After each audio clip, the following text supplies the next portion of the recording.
વીજળી સાથે કામ કરવું એટલે કે જોખમ સાથે રમવા જેવું. એક નાની ભૂલ અને બધું ખતમ. પણ આ જોખમ અને આપણા જીવ વચ્ચે સુરક્ષાની એક મજબૂત દિવાલ છે. એ છે ઇલેક્ટ્રિકલ ઇન્સ્યુલેટિંગ ગ્લોવ્સ. તો ચાલો આજે આપણે સમજીએ કે આ સાધારણ દેખાતા ગ્લોવ્સ ખરેખર કેટલા અસાધારણ છે અને કેવી રીતે એ જીવન બચાવે છે. તો સવાલ એ છે કે એક કામદાર અને જીવલેણ ઇલેક્ટ્રિક શોક વચ્ચે શું હોય છે? જવાબ એકદમ સીધો સાદો છે, પણ એનું મહત્વ એ ઘણું મોટું છે. જવાબ છે યોગ્ય રીતે પ્રમાણિત સાચા પ્રકારના ગ્લોવ્સની એક જોડી. બસ આટલું જ. પણ વિશ્વાસ કરજો, આ નાનકડી વસ્તુ જ જીવન અને મૃત્યુ વચ્ચેનો ફરક બની શકે છે. વીજળીનું સૌથી મોટું જોખમ શું છે ખબર છે? એ દેખાતી નથી, એ અદૃશ્ય છે.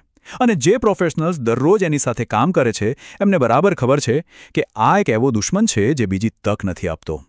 એક નાની સરખી ભૂલ અને ખેલ ખતમ. અહીંયા ભૂલ માટે કોઈ ગુંજાઈશ જ નથી. ઝીરો. 1 સેકન્ડની બેદરકારીના પરિણામો ખૂબ જ ગંભીર હોઈ શકે છે.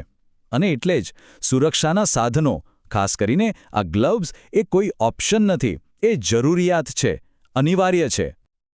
તો ચાલો હવે આ ગ્લવ્સને બરાબર સમજીએ, કારણ કે એ ખાલી રબરના મોજા નથી. એ એક એન્જિનિયર્ડ સુરક્ષા કવચ છે અને એને સમજવું એટલું જ જરૂરી છે જેટલું એનો સાચો ઉપયોગ કરવો. એકદમ સરળ ભાષામાં કહીએ તો આ ગ્લવ્સનું એક જ કામ છે: વીજળીના કરંટને આપણા શરીરમાંથી પસાર થતો રોકવો. બસ. આ એક પર્સનલ પ્રોટેક્ટિવ ઇક્વિપમેન્ટ એટલે કે પીપીઈ છે જે આપણું રક્ષણ કરે છે. તો સવાલ એ છે કે સાચા ગ્લવને ઓળખવા કઈ રીતે? શું જોવાનું? વેલ, કોઈપણ ગ્લવનો ઉપયોગ કરતા પહેલા 5 જરૂરી ચેક્સ કરવા પડે છે. ચાલો આજે આપણે આ ગ્લવને વાંચતા શીખીએ, એને ડીકોડ કરીએ. તો આ છે એ 5 જરૂરી તપાસ: class rating, live walking symbol, એની ખાસ પ્રોપર્ટીઝ, મટીરિયલ અને ફિટ, અને છેલ્લે દરેક ઉપયોગ પહેલાંનું ઇન્સ્પેક્શન. ચાલો આ પાંચેને એક પછી એક વિસ્તારથી સમજીએ. સૌથી પહેલું અને સૌથી અગત્યનું છે ક્લાસ રેટિંગ. આ ગ્લવ્સ ક્લાસ 00 થી લઈને ક્લાસ 4 સુધીના અલગ-અલગ રેટિંગમાં આવે છે. આ રેટિંગ શું બતાવે છે? એ બતાવે છે કે ગ્લોવ કેટલા વોલ્ટેજ સુધી સુરક્ષા આપી શકે છે. નિયમ બહુ સિમ્પલ છે. જે જગ્યાએ કામ કરવાનું છે ત્યાંના વોલ્ટેજ લેવલ કરતાં વધારે રેટિંગવાળા ગ્લવ્સ જ વાપરવાના, એનાથી ઓછું તો બિલકુલ નહીં. બીજું ચેક છે આ ડબલ ત્રિકોણનું નિશાન. આ નિશાન બરાબર જોઈ લેવાનું. આ એક યુનિવર્સલ સિમ્બોલ છે જે ખાતરી આપે છે કે આ ગ્લોવ્સ લાઇવ વાયર પર કામ કરવા માટે જ બનાવવામાં આવ્યા છે અને ટેસ્ટ કરવામાં આવ્યા છે. જો આ નિશાન ના હોય તો સમજી લેવાનું કે એ ગ્લોવ્સ આપણા કામના નથી. હવે ક્યારેક કામ કરવાની જગ્યાએ ખાલી વીજળીનું જ જોખમ નથી હોતું, બીજી વસ્તુઓ પણ હોય છે, જેમ કે એસિડ, તેલ, ઓઝોન. આ બધા માટે ગ્લોવ્સ પર ખાસ અક્ષરો લખેલા હોય છે, જેમ કે એ લખ્યું હોય તો એસિડ સામે રક્ષણ, એચ લખ્યું હોય તો તેલ સામે, અને આર હોય તો એસિડ, તેલ અને ઓઝોન ત્રણેય સામે. એટલે કામ કરવાની જગ્યા કેવી છે એ પ્રમાણે સાચા અક્ષરવાળો ગ્લોવ્સ પસંદ કરવો પડે. ચોથી અને ખૂબ જ પ્રેક્ટિકલ વાત: મટીરિયલ અને ફિટ. ગ્લવ્સને હાથમાં લઈને બરાબર તપાસી લો, ક્યાંય નાની સરખી તિરાડ, કાપો કે ફોલ્લો નથી ને? કારણ કે એક નાનકડું કાણું પણ સુરક્ષા કવચને તોડી શકે છે. અને હા, ફિટિંગ પણ પરફેક્ટ હોવું જોઈએ. બહુ ટાઈટ પણ નહીં કે બહુ ઢીલું પણ નહીં. કામ કરવામાં એકદમ કમ્ફર્ટેબલ હોવું જોઈએ. અને પાંચમું અને સૌથી અગત્યનું ચેક, જે એક આદત બનાવી લેવાની છે: દરેક વખતે કામ શરૂ કરતા પહેલા ગ્લવ્સને ઇન્સ્પેક્ટ કરવા જ પડે. સૌથી સારો રસ્તો છે એમાં હવા ભરીને ચેક કરી લેવાનું કે ક્યાંય લીકેજ તો નથી ને. અને હા, એને સાચવવા પણ બરાબર પડે.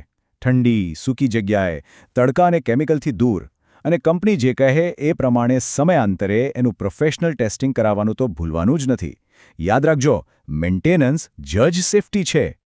તો આપણે આ 5 ચેક્સની વાત કરી, પણ એક એવી નિશાની છે જે આ બધાથી પણ ઉપર છે. એક એવી ગેરંટી જે જણાવે છે કે આ પ્રોડક્ટ ગુણવત્તા અને સુરક્ષાના દરેક માપદંડ પર ખરી ઉતરી છે. તો એ ક્યું છે એ નિશાન? કઈ એવી એક વસ્તુ છે જે સંપૂર્ણ ખાતરી આપે છે, જેના પર આંખ બંધ કરીને ભરોસો કરી શકાય? અને એ નિશાન છે BIS સ્ટેન્ડર્ડ માર્ક, IS 13774. આ માર્ક બ્યુરો ઓફ ઇન્ડિયન સ્ટેન્ડર્ડ્સ એટલે કે BIS દ્વારા આપવામાં આવે છે. અને આ માર્ક એ વાતની ગેરંટી છે કે ગ્લવ્સ સરકારે નક્કી કરેલા બધા જ સેફટી સ્ટેન્ડર્ડ્સને પૂરા કરે છે. ભારતમાં આનાથી મોટી કોઈ ગેરંટી નથી, એટલે હંમેશા આ નિશાનવાળા ગ્લવ્સ જ પસંદ કરવા.